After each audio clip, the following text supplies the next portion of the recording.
Okay, I'm just gonna kind of ask the question, and then somebody added Vince on here. It was like at Vince, like not like it was like that, like Instagram at Vince. It's at Vince L. Parker, I think, right?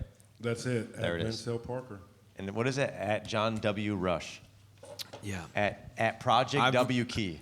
Yeah, that's my new thing. Yeah. But my personal, I have reported the at John Rush 1 million times on Instagram. He doesn't post anymore. He hasn't posted in years.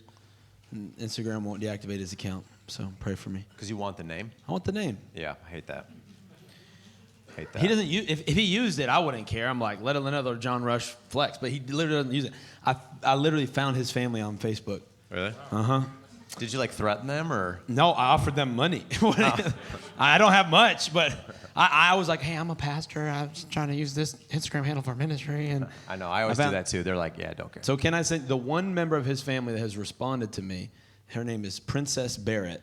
Can I send you guys her Instagram and can you appeal to her with me, please? Just everyone at once. She says, I've tried to contact my cousin and he won't get back to me. I don't believe her. So if we all get Princess on it, I know where he lives. Hey, something I was going to say, though, he started this like YouTube channel and Instagram and all that, Project W Key. And not only as a good friend, I've watched all of your videos and liked them. Yeah. But it actually gives you kind of like some insight. Here's my thing. John is a little more in tune with what's happening in culture than I am. What students are talking about and stuff like that. So what was that guy's name? Andrew Tate. Andrew Tate. Most Googled man in 2022. Yeah, I didn't know that. Yeah. I'm sorry. I was busy studying the Word Has of God. more youth in his more youth in his ministry than a youth pastor in America. Yes, it's true. And he's Muslim. Yes, I'm getting to that. Here's the point. All of my group knew who it was, and I didn't. That's a problem. So, sorry, I'm going to go back to this session. It's not a problem if you're older in youth ministry, but it is a problem if you have no idea what's going on. You don't have to be the one to do it all. You just have to make sure you have people around you that are doing it. Yeah. Okay? So this is what it taught me. Not only one, I'm tuning into that because you're talking about things that people are actually talking about, so I know how to speak to it. But also, I learned off of that how to have conversations with my students to learn things. I'm like, okay, what else do I not know right now? And so I keep them around me and keep them talking. And they'll even, here, I'll give you like something I do. I'm not saying it pops off for me. I'm not going to say it will for you. But they'll give me like the most, I don't know, relevant culturally popping phrase that goes out like the next week. And they'll give it to me. And I'll just like insert it as if I know exactly what I'm talking about in the message. The room goes ballistic. What was that? Oh, W-Riz. Yeah. I didn't know what, do you guys know what W-Riz is? It's derived from the word charisma. Yes. And it is a shorthand term to describe, in general, the way that a young man can grab the attention of a young lady. But what I said is I talked about Jesus in the tomb, and I said he was in there. I go 1, 2, 3, and then I made a W, and I go W-Riz. Like that, and the place just like started shaking a little bit. And then I go, sorry, I said that wrong, W-Risen. And I went like that, and dude, the whole place popped up. That's but something, that's a side note. Something like Project W Key, I think, is actually very helpful. Okay, let's just start asking some questions. How do you cultivate an environment where we love people and solve problems rather than vice versa? Like, let's talk. We're going to talk very practical now in this Q&A. This is an at Vince, and then you can give thoughts as well. How do you do it? Yeah, in order to love people, you have to make time for people. Most of us don't make time for people, so that's the most practical thing that you can do. And the way you make time for people starts with your calendar. If you don't keep a calendar, you should keep a calendar. That's good. Now, here's the deal. Most people who need love urgently come out of nowhere. And people go, how do you schedule that? It's simple. On your calendar, you know you average 7 hours a week of having to care for people. Block off 7 hours every week to care for people. Now, on Monday, no one may show up, and you might have booked 2 hours on Monday. Start on Tuesday's projects. Don't go home and watch Netflix. Like, you have to schedule the time in. And guess what? If that week nothing extra comes along, then you have 7 hours to put in more kingdom work. Or possibly ask your leader, hey, you know what? I'd like to, if I get ahead, can I the next week take a day off and take my family to the zoo? Right? But if you're intentional about it, so you have to schedule it. The next thing is when you're looking at creating a system and a process, you need to start with the end results. It's great. Most people start with how do I create a great system and don't care what the results are. They just care if the system works.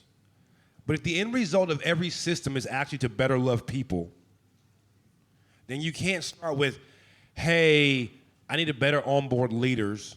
So what I'm going to do is every time my new leader comes in, they scan this QR code and the entire thing is automated. And then I just hope they show up one week. Like I hope they take all the steps in the process. Where in truth, you have to go, hey, if I was a new leader, what would I want to happen for me to help me get connected? Now, I would want it to be simple and easy. So maybe there should be some kind of QR link that I scan. Yep. But maybe once I do that and I fill out the application, maybe I need to hear from someone personally. So I probably need to contact another leader. Hey, Susie, Bill, Bob, Daquan, would you mind getting a text or an alert from someone when a new leader signs up? And would you mind being the first point of contact that says, reaches out to them and says, hey, congratulations, I'm so excited you signed up to serve. They might be like, oh man, that'd be awesome. Thanks for honoring that way. And then then they'll say, what do I do from there? You say, once you contact and you reach out to them, here's 3 questions, and then just hit submit once you fill this out. Now all of a sudden you're still removed from the process, but kind of like the 3DX, 30X thing. You've trained someone else up along the way. They're feeling honored that you've invited them to be more part of the ministry, but you've built a process that shows love, but it keeps all the paperwork in the same place, right? It makes sure that everyone gets a background check. You do all the things that you want to do with your process, but you started with the question of, hey, because you could have just kept it simple, right? There are places where the only way you can serve, you never talk to a human being. You just fill it out and you're like, people get lost in the system, right? But that's because you built a process, and a system's a process. But the thing is we're not like MasterCard. Yeah. Like it's not a numbers game. Yep. Yeah. It's about people. And so you've got to ask the question. And so again, love people, you have to give them time. Yeah. So put time on your calendar. So in your right on my calendar every Tuesday, it says text youth pastors. It's a 2.5-hour block. All I do is just start texting youth pastors about whatever. What's going on? How you doing? Is it a good day today? The old system was I used to text them at 6 a.m. Monday morning. Yeah. Most of them weren't even awake. I was gonna say, I ain't ready for that text. They would start responding to me later in the day. And once I'm out of texting mode, then it's a wrap. And then the next day it'd be like, I got 20 unread messages. Now, my intentionality was good, but my follow-up was horrible. So I created a system that was designed around my needs. It's like, hey, I can text y'all in between sets while I'm at the gym or I'm on the treadmill. No one responded till 5 hours later when I'm in heavy work mode. Now, the idea was to love people, but it was still a bad system because when I asked them for feedback, one of the things people were saying was like, hey, I know Vince cares about us, but every time he texts me at 6 a.m. on a Monday, it just feels like an automated text because he never responds. So I had to change it up, and now I don't text as many, right? It's 5 or 6 people over a 2.5-hour window where I just engage with them back and forth. And I even, when those who don't respond in 2.5 hours, at the end of the 2.5 hours, I just say, hey, man, well, I just want to know, I was just reaching out because I want to know how I can pray for you, so just hit me up later or give me a call or shout back. So they realize, hey, I've kind of left the conversation. Now you're like, well, Vince, ain't you got the little dot things? No, as we know, I'm an Android person, so that's probably why a lot of people don't call me that much anyway. I know. See, I saw what you did, bro. I saw it. No, it's at true. the corner of my eye. I didn't. I would say two things off of that really quick, and we can kind of, I want to try to get through as many questions. But off of that, number one, Carrie Newhoff talks about this. You schedule everything in your calendar, like everything. The only way you're ever going to finally get family time, I'm saying when you're grinding at a level where you're going and you're building something and you got a big vision, the only way you're going to get it is if you schedule it. The only way I'm ever going to get with my wife is if I finally schedule it. And she goes in my calendar and does it for me, like just to make sure she's going to get the time. But you put everything in, like everything he's talking about, you schedule. This is when I'm gonna do stuff because you have to like what I did is I set up my week. So on Monday, this is how I focus. On Tuesday, this is when I study. Wednesday, like I set those focuses so I execute them, or you never will. If it's just you're kind of each day, just whatever kind of the day brings, that's exactly what you'll do. It's whatever the day brings. You have to decide what the day's gonna bring ahead of time. The second thing I'd say, you just kind of said it nonchalant, but y'all know that, like, I want to make sure background checks are like super necessary. So the reason I can be in here with you right now with 100% confidence and all our volunteers can run is because they all have background checks, and I can legitimately trust them with your students because I know you're trusting me with that, and I got to make sure that I can trust them. I know this because we did a background check on somebody one time, and they were wanted by the FBI, and they were coming here to try to serve. So please, like, that's just like a side note. But with what you're talking about, children and youth, you have to be so diligent with those things to protect. Especially now with bathroom gender reversal, like all the crazy stuff happening in our generation, you have to be very on top of this stuff. Yeah, just quick thoughts on calendaring. There's a app service called Calendly. It's free, and essentially what it does is you create a profile and a link, and you can create custom blockings. And so you could literally make one that says, like, get time with Pastor so-and-so, and it syncs with your calendar, and you send a link, and people can see what you've made available, and they just click it, and it adds it to your calendar. And you have to overcome the feeling that somehow feels impersonal. No, you know what feels impersonal? You being late, you canceling, you not showing up. That's what. But I've had to overcome that. It feels so big time to be like, yeah, here's my calendar app. But it just helps. It just helps. And so now my leaders know. All my leaders have a link. If they ever need me, what it also does is sometimes people say they need time for you, but either they don't know why or they don't really need it. So now I put it in the hands of my team to know, hey, if you need to get time with me, here's a link. But I control what's available. So if I have 2 hours blocked off to do a project, that doesn't come up on the app. Second thing is, I hope what's happening here is you can't let people get lost in the system, but understand this, if you don't have a system, people will get lost, okay? And then third, when you were talking about designing the system with the end in mind, that is so brilliant because we oftentimes don't do that. We had a problem at Elevation Youth where we have now since shifted to having Wednesday night youth ministry. All of our teens, leaders, and groups meet at the campus on Wednesday night. That's recent. And when I got there, we had been doing small groups. And so we had this great system on the front end to sign people up to groups. And so when you're in the web meeting, you're like, oh my gosh, look at all these profiles. And it's got Timmy's name and Susan. And they meet at this coffee shop and Tuesday and Thursday and Wednesday. And what I observed through experience, and that's the other thing too, you got to see the systems work in action to really see how they are. In a meeting, it means nothing. You got to see how it works. What I was seeing is we designed the system with the beginning in mind, not the end. Because our end goal is that students attend youth ministry and meet a leader and meet friends, not that they fill out a link on Sunday.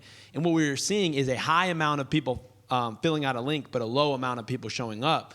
And one of the things that we realized is what seemed convenient to us was chaotic to a mom signing up their middle schooler who also has a high schooler. Okay, it's great that Suzanne has a group on Thursday, but the middle school leader boy has it on Tuesday. So that's just a practical example for y'all. Is like, don't just test it and how church people were so guilty being like, it sounded good in the meeting, I pitched the vision. How does it affect the everyday people of our church? Fourth thing is I really want to encourage you guys to check out the resource Ministry Safe. Ministry Safe, Ministry Safe. It's something we're going through with all of our teams. They specialize in creating safe environments to help churches, specifically churches, mitigate the amount of sexual and physical abuse. 90% of sexual abuse criminals prior to being convicted would have passed a background check. Okay, that's good. 90% of them. We're just learning this at Elevation. 90% of people that have been convicted of sexual abuse of a child prior to that conviction would have passed a background check. So they're going to show up on the FBI most wanted list. And But- this resource, I don't remember the cost offhand, but we're literally rolling it out to every volunteer, every staff has to take it, because they teach us, it helps us move beyond. A lot of the safety measures we have for kids and students have a lot to do with even like visual markers or things like background checks. It really takes it a step deeper, and I highly encourage you to do that. Another stat from that is that 1/3 of child abuse is peer-to-peer.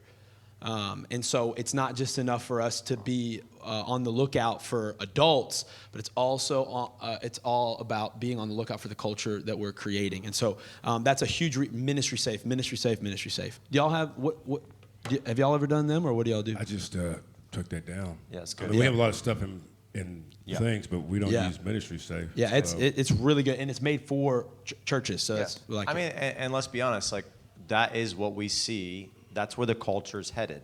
Like our culture is accepting pedophilia and all these things step by step. It's becoming normalized. It's becoming okay. They're trying to adjust bathroom. Like I would even tell you, we've made if you have any sort of like constitution and bylaws or anything like that set up with your church, you need to really look at them. You can contact our office. We have adjusted all of ours to protect us currently from a lot of the different things going on. Now, again, we stay on our toes because every time they pass a new law to find a loophole around us, we keep adjusting. We have to protect the church to be the church of Jesus Christ. We have to protect it. We're not against the world, but we have to make sure we protect like what God has given us. And we're so, against the spirit and culture of the world, but not the people who are in it. Yes, absolutely. One last thing, hyper practical to answer that question is, because this is a rut that I've realized that I've fallen in, is when it comes to how do you value the people over projects, answering the question, how many volunteer teams do you have whose primary responsibility is caring for people versus executing projects? Yes. I've noticed with myself, the first people I text Huge. to go send on projects Yep. are my best leaders. Yep. Because I know they'll do it. But my best leaders are also the ones that have the most people to care for. So an example of a team we have at Elevation at all of our campuses is called Care Team. And they're a team of people that they're almost like deacons. It's a very hard team to get on. Yeah. They're normally people who are older, and they hold the keys to when someone needs counseling, when someone needs prayer. Now they also know when to pull a pastor in, so they have keys to the pastors as well to be like, when I get a text from Miss Terry who runs our care team at Elevation Ballantyne, I know I need to go. They have the keys to hook up people with counseling, benevolence, helping pay for rent. So, but Miss Terry's not setting up chairs. And so sometimes we need to really audit how much of our best people are focused on projects. Because if you're telling them whatever you celebrate and whatever you direct is what's going to be executed in your ministry. I would just say practically too off of that, if you look in that brand guide, this is just how we do it, but it's something that a lot of people ask me about, like, how's your leadership structure set up and all these different things. And I know you give a lot of thoughts. Maybe we'll do a podcast on it when you hear about like the hands and the head and the heart, all this stuff. Like we should do that in the podcast so they can know about it. Yeah, we're doing it tomorrow. Okay, cool. Okay. But I was gonna say we have a system with our leaders to figure out what people's roles are and not try to cross that over as much as possible. So they go from VLs to MLs to PLs to DLs, and that's all explained in the brand guide. But what he just talked about was he called it care team. We call it discipleship leaders. Their function is to disciple. A face-to-face discipleship, taking students out, going to their games, stuff like that. Program leaders, PLs, much like men, when they're together, they do everything kind of side by side while they're working, talking, working on the car, playing video games, whatever. Program leaders are the ones side by side discipling while students are with them running the ministry. So they're discipling, but they're not taking them out and discipling them that way. And we have it set in place so the training period and the process, it can take you at least 3 years to even become a DL. You don't get there quick because we make sure you know the culture, you know the expectation. We've trained you because DLs are an extension of like pastoring, shepherding. That's what they're doing. So you put the wrong person in that place too quickly, they'll burn you. I promise you. Develop your leaders. Don't just be like, I need to get more of my plate. Got to put people. You put the wrong people in the wrong places, it hurts you more than it helps you, and you have to do more work now to try to fix it. I could give you some horror stories, but I won't. You can do it, okay? Like, I have horror stories because I've set bad systems up to try to take work off my plate, and I've actually created more work trying to fix it. Same. And so I've learned now you want to test people before you trust people, And before you can entrust people, you better make sure you can trust people. What is not tested can't be trusted. So make sure that they can be trusted, and then they can be entrusted. So that's another story, but if you have any questions, that's in the brand guide. Maybe we'll talk about it on the podcast. Let me keep asking. At Vince. Yes. That's you. At Vince L. Parker. How do you know when to push back when leadership goes, yeah, we ain't doing that? And how do you know when to move on? I already know your answer, I think, but I want to hear you say it. Okay. I wouldn't use the word pushback. I would use these terms: lead up and ask better questions. Because most of the times, this is going to happen. You're going to sit in here and you're going to hear something. You're going to be excited. And you're going to run back to your leader or your lead pastor and be like, hey, let's do A. But in truth, you probably haven't had a conversation with your leader or your lead pastor about the heart of the church and where they're going. You just know your mission statement really well. Yeah. But if you go back and you say, hey, I have a question, okay? So I'll give you the example. We do a conference, but it's only for our youth leaders. So it's for like a small percentage of people at the campus. It's a year-round program. We call it Capacity. And the reason I went to my leadership and said, hey, I'd like to open this up to other churches is I was going big and spending money, and they were like, hey. And I was like, hey, well, we invite other churches. You know, we offset the cost, and it'd be really cool and blah, blah, blah, blah.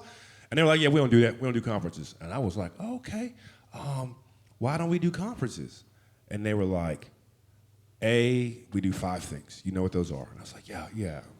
Kids, youth, missions, groups, weekend experience. Okay, cool. Why don't we do that? Well, staff, this, that. Okay, very good. Okay, thanks for the information.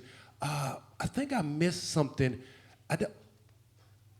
Is there a financial problem, something going on? They're like, no, but we're intentional about how we spend money. Oh, okay. Help me better understand what that looks like in the context of putting on this youth event. Because like every time we launch a new location out of state and I have to fly 10 kids into this event, my cost goes way up. Yeah. Right? Like if a kid drives in from down the street, hardly any additional cost, whatever. And he goes, part of the constraints is that you get to figure that out. How can you be more intentional about what that looks like? And because I ask questions, I begin to understand, oh, okay. But most of the times what we do is we don't ask questions and we don't lead up in a way that shows we are honoring our leadership. So will I ever probably be able to open our conference to other churches? No, but because I ask questions, I have a better understanding of what's going on.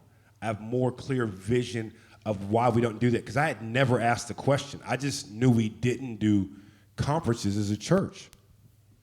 But I also know that our heart of our church is we're all about the capital C church. And man, if you ever come to our church and you're like, hey, I want ABC, but man, come on in, we got you.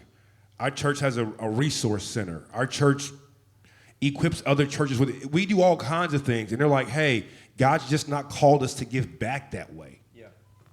And so you had to have that understanding. Now, if it's something you believe in, here's the thing. Sometimes what God gives you is just a piece of the puzzle. And what you got is blue sky, green grass. And you're trying to force green grass and blue sky to go together, and there's a whole bunch of pieces in between.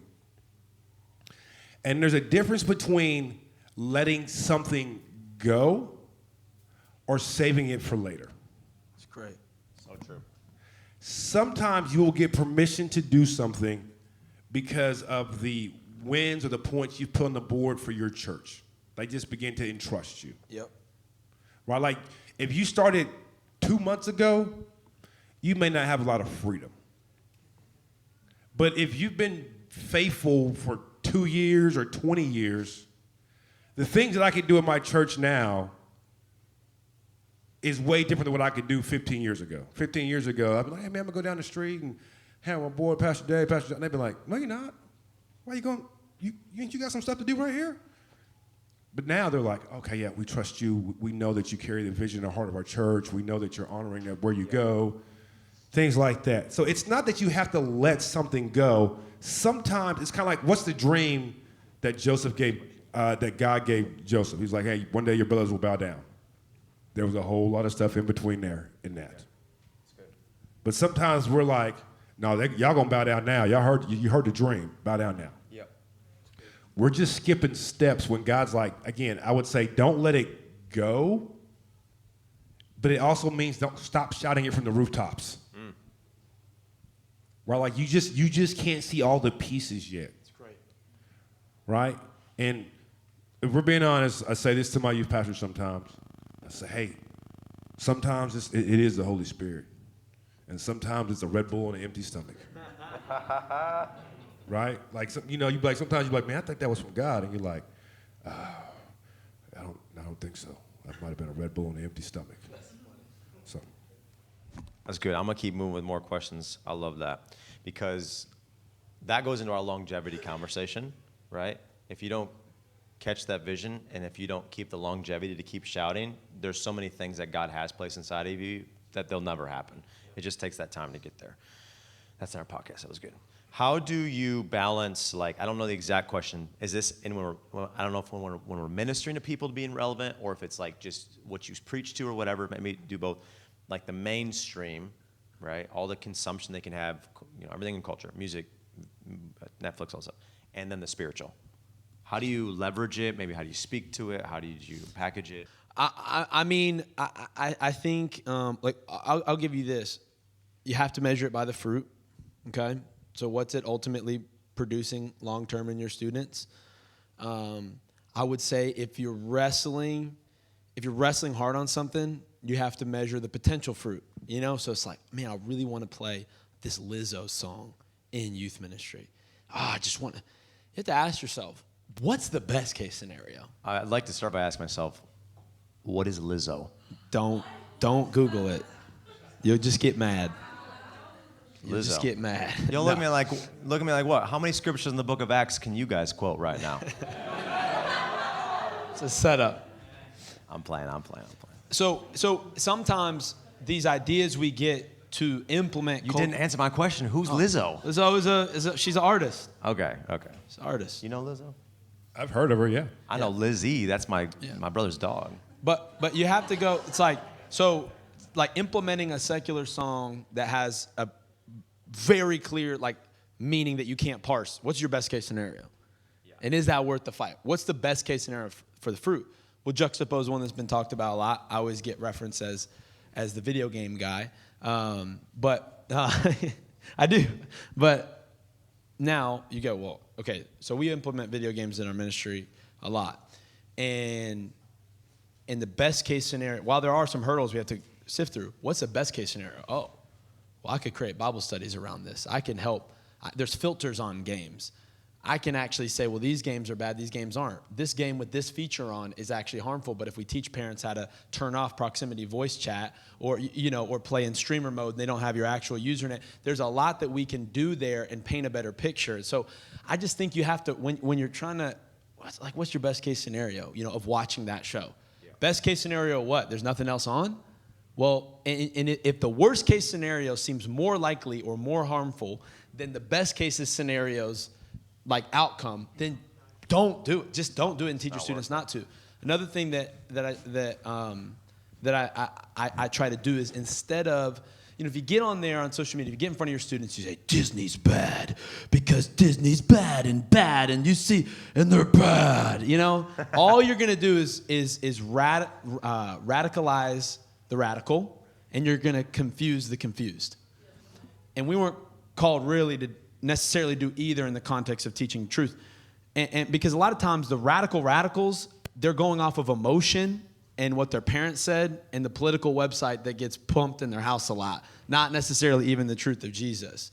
And so our job as pastors is to bring them to the person of Jesus, not to the opinion of, because the world, so this is what I'm trying to say. What I try to teach students and what I try to look at, instead of just demonizing everything, this is how I dismiss it. I go, they're just plagiarizing Jesus.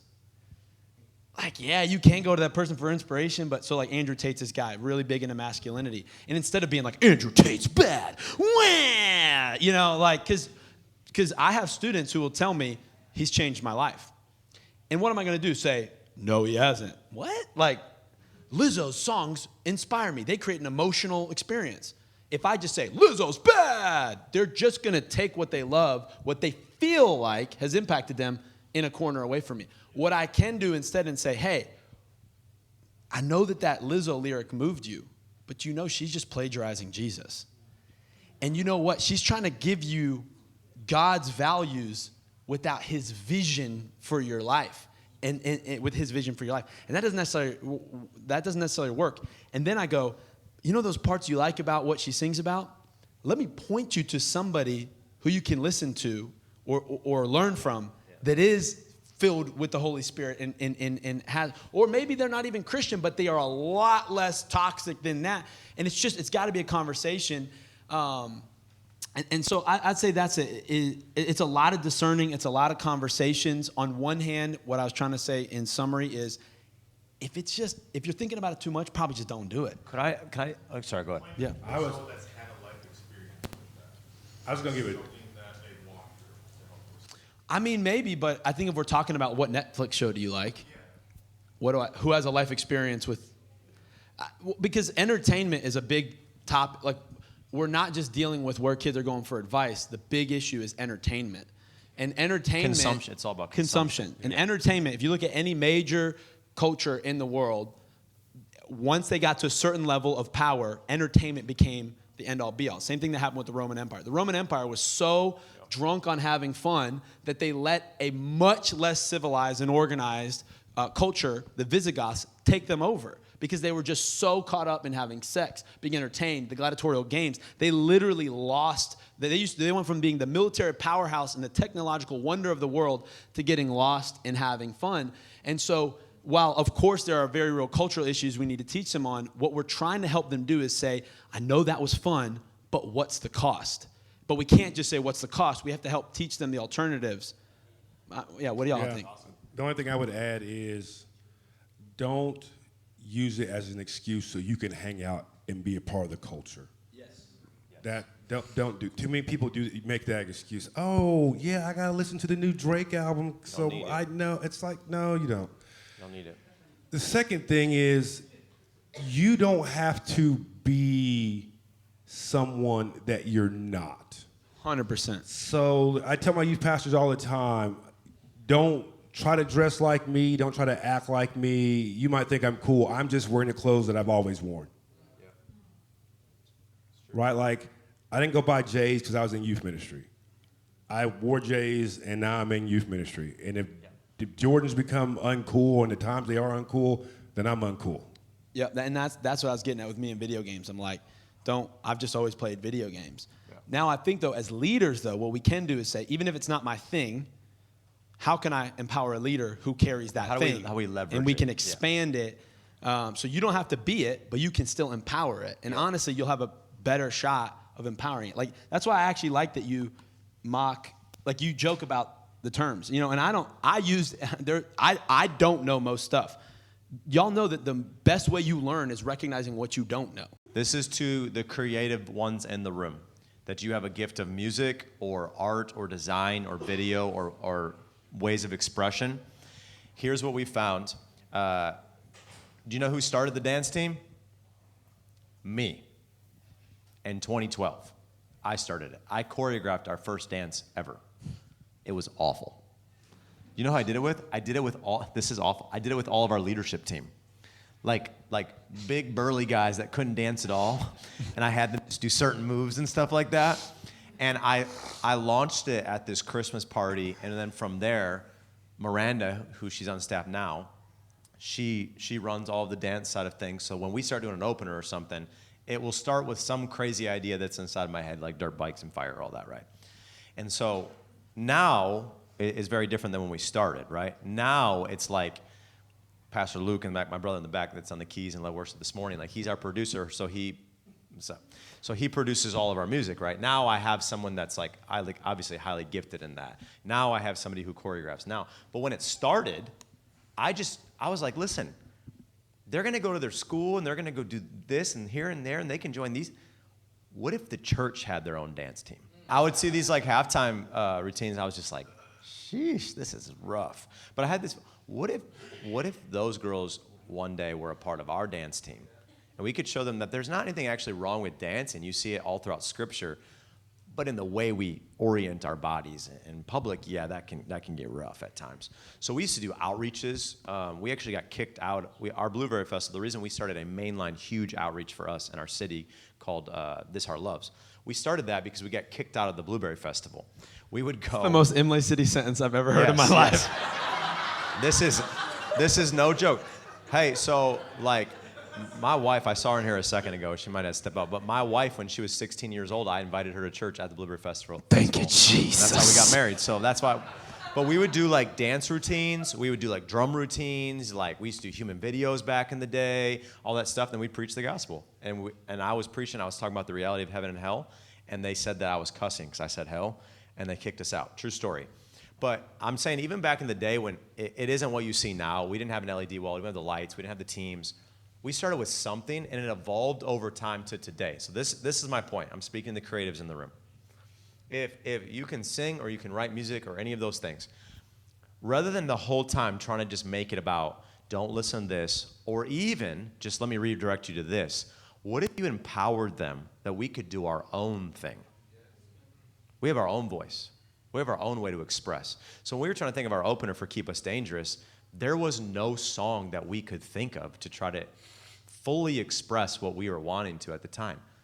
So we wrote our own song. And literally, if you were to hear the track that they rehearsed to, it's literally like this. No, no, no, no, no, no, no, no, no, no, no, no, no, no, no. That's literally all it was. It was me like mumbling like that with just like a drum beat, and that's how they wrote all the beats. And then literally, it was this, stop. It was like this. You got me going. It was like this fake, like, with Pastor Luke, I wrote this original hook, and then he took it and tweaked it, and it was this fake, like what would you call it? Like in Logic, like the fake choir. It was like da da da, and it was like it was awful sounding. Yeah, it sounded like Halo, right? Like I said, like keep going. That was great. I didn't actually want you to keep going, but. My point is, like, it got there, and then eventually we went in the studio and we recorded all the vocals and we did it all. But you start with something, is my point. Like, and I just feel like this is a word for some of y'all. Like, why not you guys? Like, why not your church? Why not your ministry? Well, like, figure out, like, so for John, like, his thing, is video games, and he's doing it very well. For me, I love music. I love dance. I love production and cues, and, like, I've always been that way, man, since growing up. When Pastor Scott was in my dad's youth ministry, they did like heaven and hell productions. Like I grew up hanging out with the demons and the angels and Jesus and the devil and jumping into hell. And like that's like, if you like remember old school heaven and hell productions, like that's how I grew up. So I still love that. But if I try to do that same thing today, they're going to laugh at me. Right? And all the scripts, it would say like they were drinking brewskis. Like, right? If you don't change that script, you're in big trouble. Right? And what we've even learned is like, you can do live drama and production. We've done that for sure. It has to be done tastefully a certain way. But what they really appreciate is film. Everything is about film. Everything's about on their phone, their tablet, their TV. It's all about the screen. So you notice how it even started, the first production last night, the opener. It started with film. We just take people in our church and we just train up some teams. And listen, you might start with an iPhone and it might be bad lighting, it might be awful. But I will tell you, it goes from that to what you saw. And I don't even think what you saw is the payoff. I think it's us still figuring it out. I think we're still learning. But at least we're better than we were when we started. And I just feel like that's a word for some of you in the room. Like, maybe it's less about just don't do this, or what if you did this instead? And what if it's more about like, hey, I see how much you love music. I see how gifted you are in this. Why don't you help me? Let's start something that's never been done in this church. Let's start something that's never been done in this city. Let's start something brand new. Whatever that is, it doesn't have to be any of the things I just listed, but what if there were, like you're going to see in this next, for instance, this is what I do when I create things. I figure out what are the talents of the people in my ministry. So I have some great artists. So in this next opener you're going to see, it's just a classic, simple dance, but it's not. They're literally just up there dancing, but it's not. So when you see it, you're gonna see that the screen element comes on. The whole crowd is gonna join in what's happening because I've learned how to get crowds to participate in things. But I started with what are the talents that people can use. Great. You're gonna see spray paint art. You're gonna see all that. Well, it's just I found out some guys like to spray paint. I found out some people like to start with what's in your group, and then you know what? I want to use you. And if you, I just think that's really important because I just feel like there's such a lack, not of creativity, but of the creativity being expressed in ministries. There's a ton of creativity in your ministries.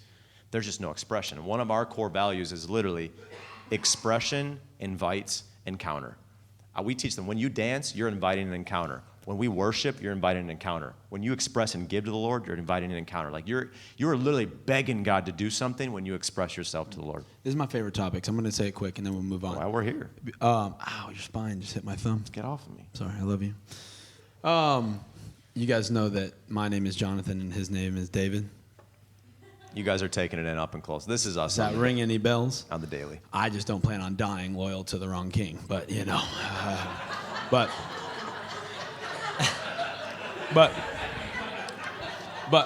my dad left when I was 6, so I don't have any shot of that. So it's good. Got my Heavenly Father.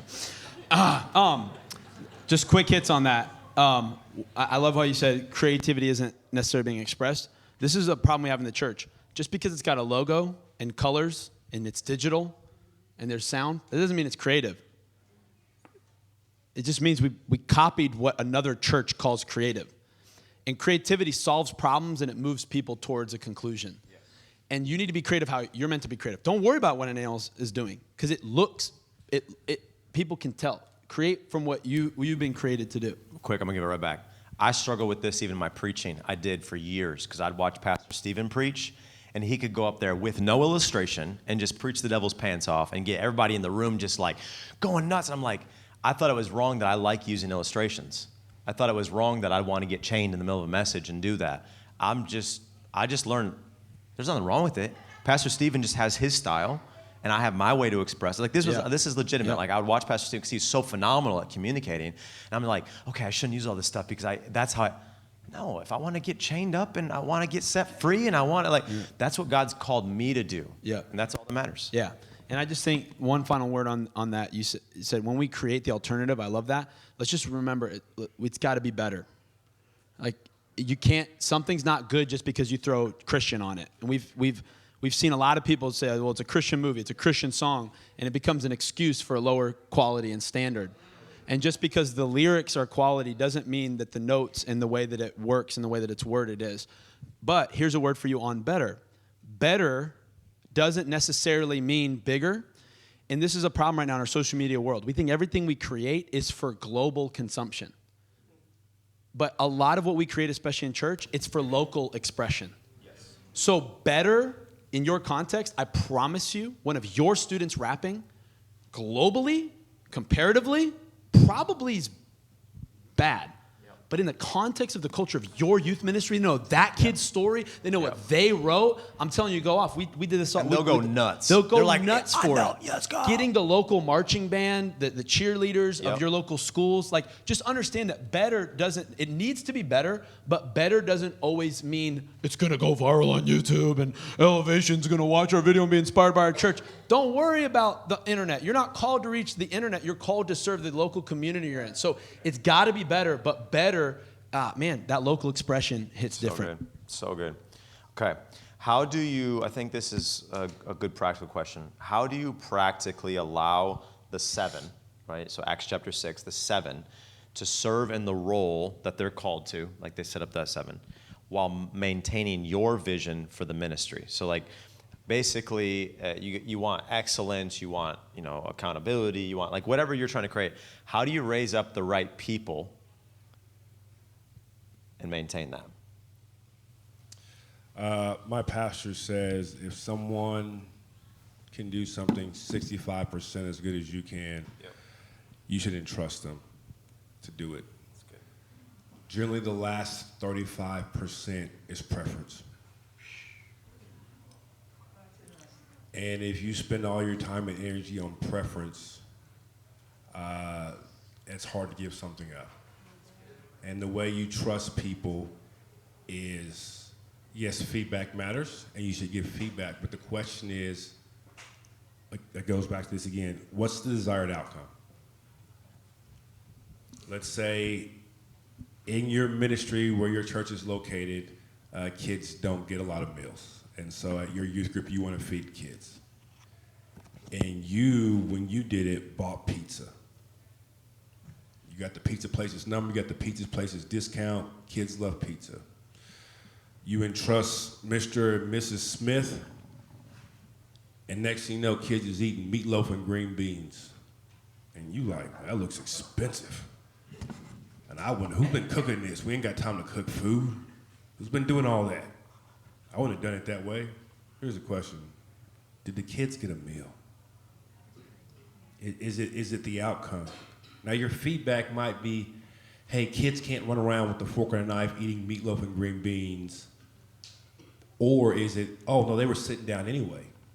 And there's a clear difference between, hey, if God empowered them, entrusted them and sent them to you to do that, then you got to let them do it. It goes back to what Pastor Dave said. He said, hey, I'm not called to preach like Stephen Furtick. I'm called to preach.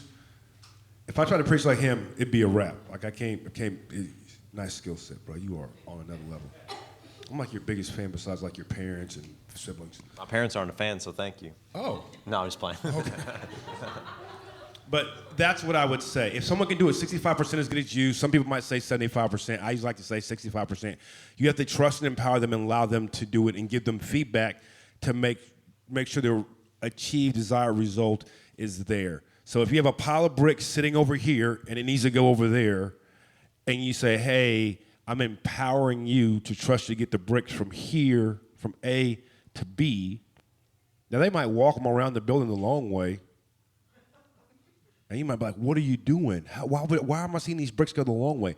And I might be like, yeah, I saw 20 kids over there, and they didn't have anything to do.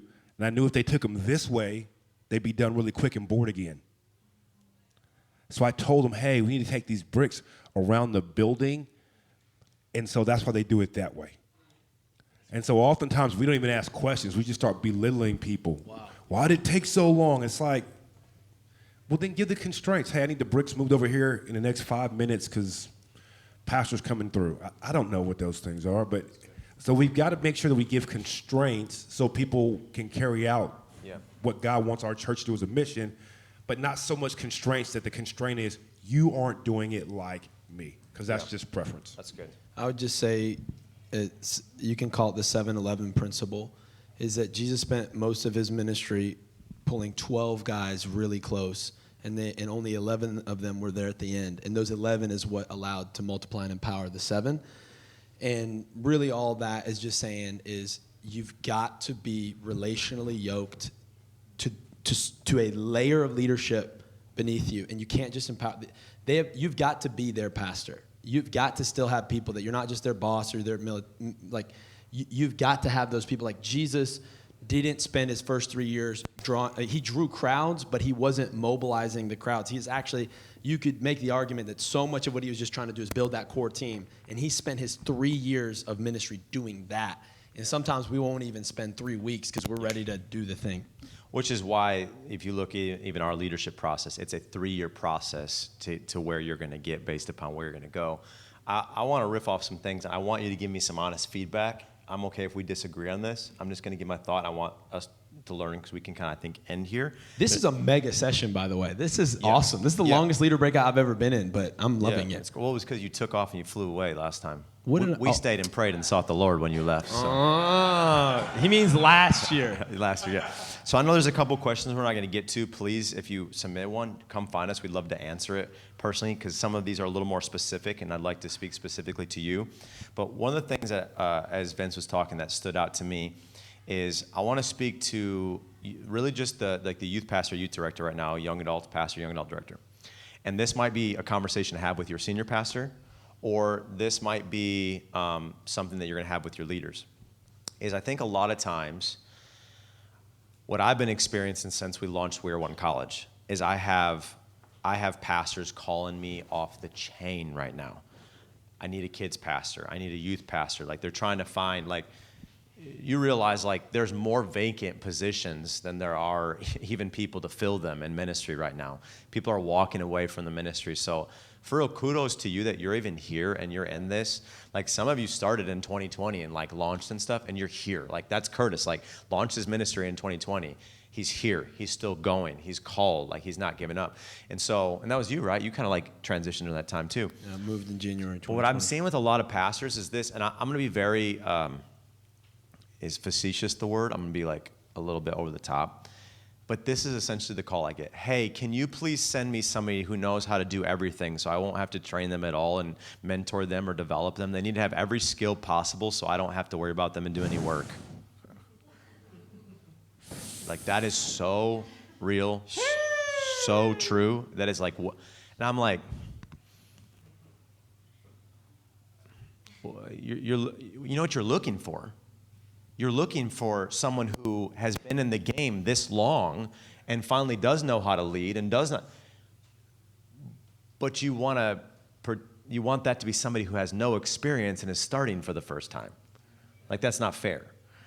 So that's one side, I think. The other side, I think, when it comes to training leaders, college students, interns, student leaders, whatever you have, is I look at our, and this is a flaw, I'm being honest with you. I look at our opener, and I looked quick at YouTube before they processed it for the cut. And I already have a list of things that we need to grow in. And I knew that was going to happen and I'm being really honest. I could have gotten the exact result I wanted. I could have said, do this is the exact shot I want. Make this call, this is exactly, because I know what I'm looking for. And in this case, I'm going to use the word, and I mean it humbly, but to all the people I'm leading, I'm the professional. No one's done this as long as me. I know how to do this. But instead, knowing we wouldn't hit excellence to the caliber I'm looking for, I let them try some stuff. Now, did the common eye notice it? Most people know. Did some? Maybe, yeah. You're the ones I was talking to a second ago, the creative. Like, you're the ones that God wants to use you to raise some things up. But what I will do afterwards is give some feedback and say, hey, let's grow in this way. This is what I'm noticing. We didn't communicate well in this. Hey, like for instance, the cold spark guy didn't show up till last minute. Our cold sparks didn't even go off at all the cues they were supposed to. Like, all these little stuff. So I'm going to give that feedback. And here's what I'd say is, if you're a pastor leading leaders, or if you're under a senior pastor leading you, if they have this expectation of you, whatever that is, right? And they're like, well, I want you to be able to know how to do this. It comes back to, I think, a conversation with them saying, well, are you going to train me to do that? I think as a leader, I'd say this. If my leader's underneath me, let's say you talked about this, running the soundboard. If I have leaders underneath me that say, I want to grow in production, I don't go, sweet, go figure it all out on your own. I will usually give them a little jump start. Here's kind of how you would start. Here's what I know. And then many of them, if you look at all of our stuff on the LED wall, video, all that, I didn't do any of that. I'll be honest with you. I don't even know how to do a lot of that. Like, they've gone way beyond me. Now, one of our girls, Abigail, she created a lot of the content that you see. When she started, she would come in as a 16-year-old girl every day after school, and she said, I want to come in and just start learning. You know how she started? She'd cut my sermons to go online. Do you know who did it before that? Me. I wanted the gospel to get out. I wanted people to see what was happening in our ministry. I wanted people to know because online's going to be their first look before they actually walk in the door. Yep. So I knew that years ago. How old's Abigail now, 22? 22, so 6 years ago. And she started that. Now, go look at the LED walls. Not all of it, we have a team that does it, but look at the LED walls. Look at the video content. Look, now that's what she's doing. Because she stayed faithful and she came every day after school and she devoted. So when you're building the 7, look for people that are willing to devote themselves to grow, number 1. Number 2, lower your expectation, like he's saying, to 65%. And I'd say this, if you're gonna hit excellence, expect a lot of imperfection to start. Just be willing to be like, we're not gonna nail this the first try. It could take them time to develop. I think you have to define excellence. I think too many people think excellence is perfection, and excellence is actually bringing the best with what you have. Yes. Yeah. And so at the end of the day, if you don't have an LED wall, you can't expect excellent graphics at the back of an LED wall that you don't have. But it'll push you to get creative, because we didn't have an LED wall. We tried to find every single possible way that we could try anything possible without one. Now that we have one, what I tell our team is 2 things. 1, don't be slave to the technology. Make the technology slave to us. Don't just think now because we have this, like, oh, this is easy. No, we actually have to be even more creative now to not just become lazy with this thing, number one. I'd say number two with that is I think sometimes when you have too much, I see this in leadership. If somebody in leadership makes too much money, they get lazy. I've seen this in ministry positions over and over and over again. They get lazy. I think if you have too much money, either you make an income or you have in your budget or you have all the resources or all that, you don't stay creative. That's why I'm such a hard worker? I didn't know that. That's why we're all such hard workers. But like I think you get lazy. So I think there's something about sticking with that grind to say, I'm not going to expect something out of people that I'm unwilling to train or grind. Like, I'm going to learn how to run the soundboard. I'm not going to be like, hey, I don't know how to run it. Somebody figure it out. I'm going to be willing to step in with them. But at the same time, I'm going to be willing to let go at 65% and say, listen, they're going to take it further than me. And then that's where you give feedback and you refine the vision. So is there anything we want to clarify that I just said, hit on a different angle, and then we'll end? Excellence. Any ending thought? Another way of defining excellence is outcome, effectiveness. It's too often excellence is someone else's version of a standard that you've never actually understood why they said it. Our church used to do a conference. We did it for a couple years. Our church doesn't really do conferences either. And it was called Inside Elevation, and it would be similar to this setting, just a whole weekend. And our pastor stopped it right before we knew the pandemic was happening, because he felt like people were coming to our conference and leaving going, we need orange tents like Elevation. We need the guitar that Pastor Krist has. We need the stage floor they have. And it frustrated him because he said, that's our standard. That's how we do it. But you're missing the heart. You're missing the effectiveness behind it.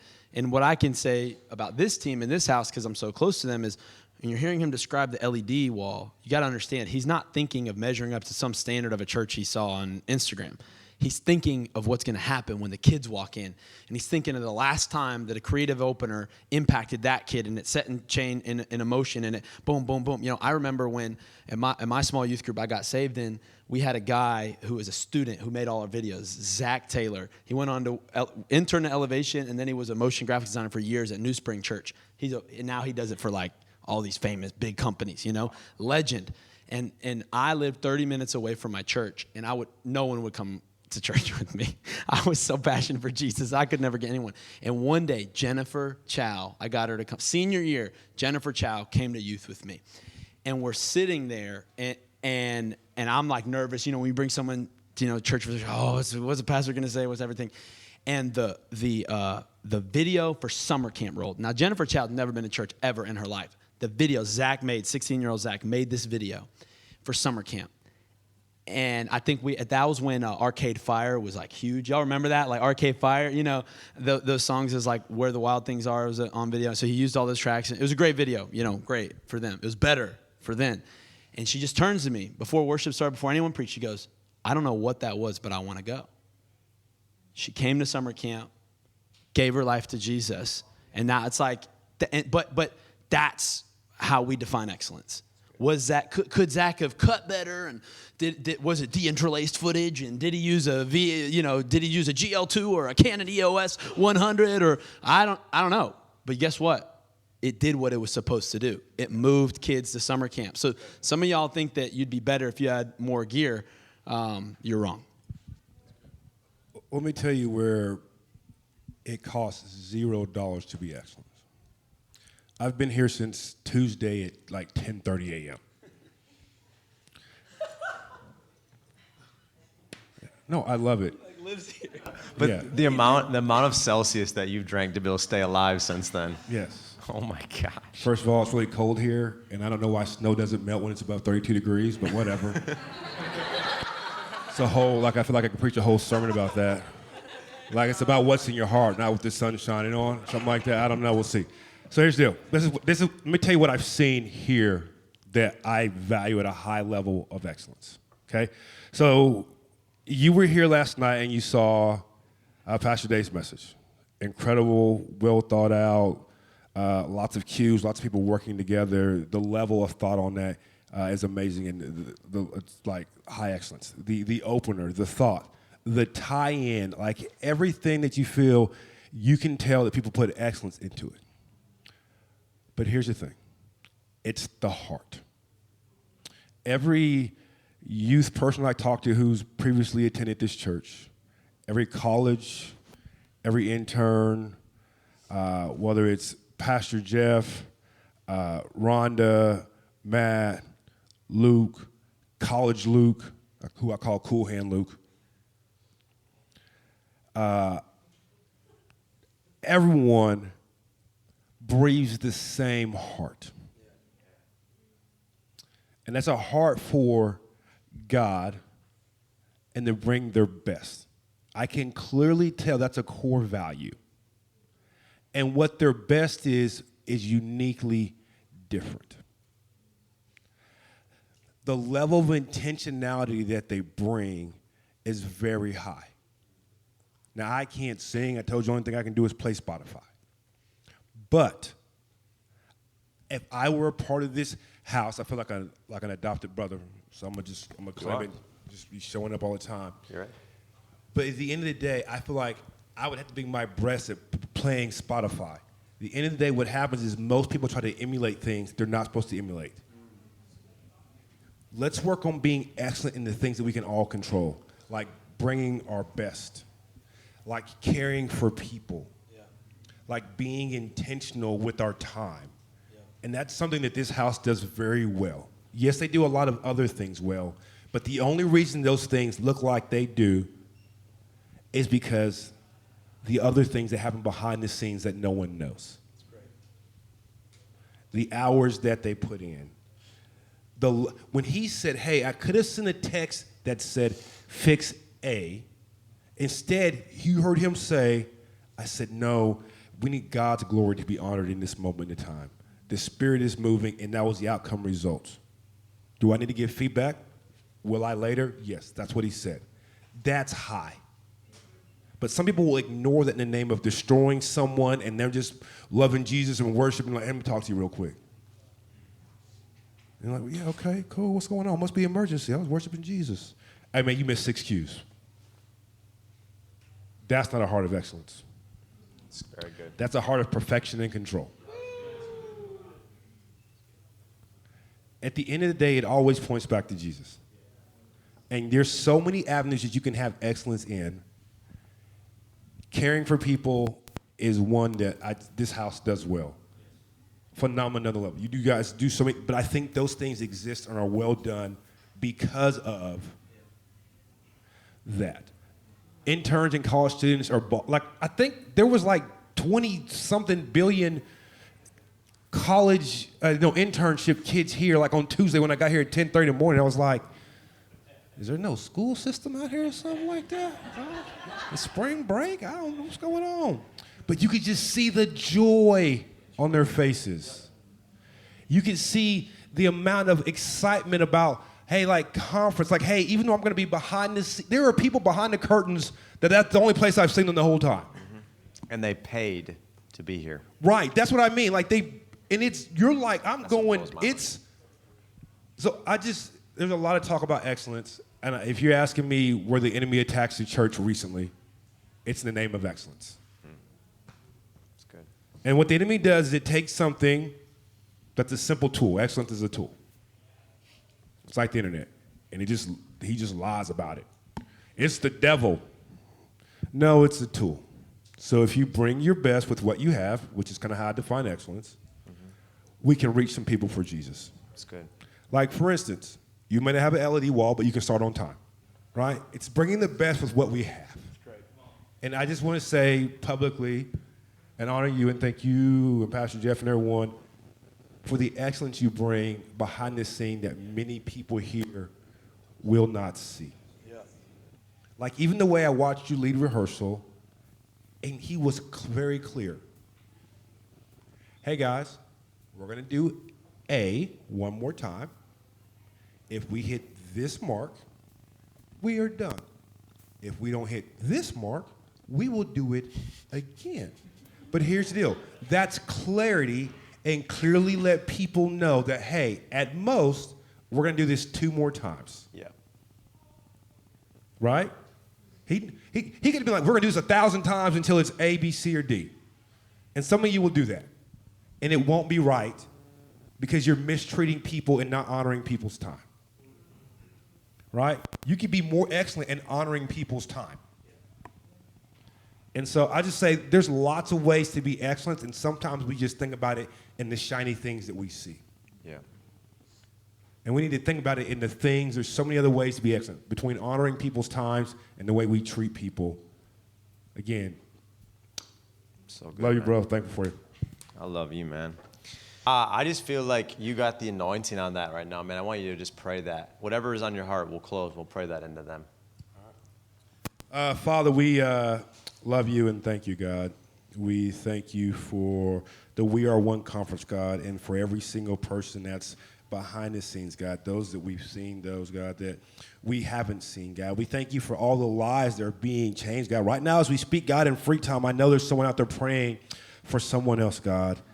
They're loving on people and caring for people, God. I thank you for each and every church, God, that's represented here, God. I pray that, Father, as they go out, God, back to wherever you've called them to, God, that, Father, that they would have a heart to reach people for you, God, that they would be dangerous, yes, God, that they would do dangerous things, God, and that they would realize, Father, that every opportunity you've placed before them, God, is an opportunity to increase the population of heaven and bring heaven to earth, God.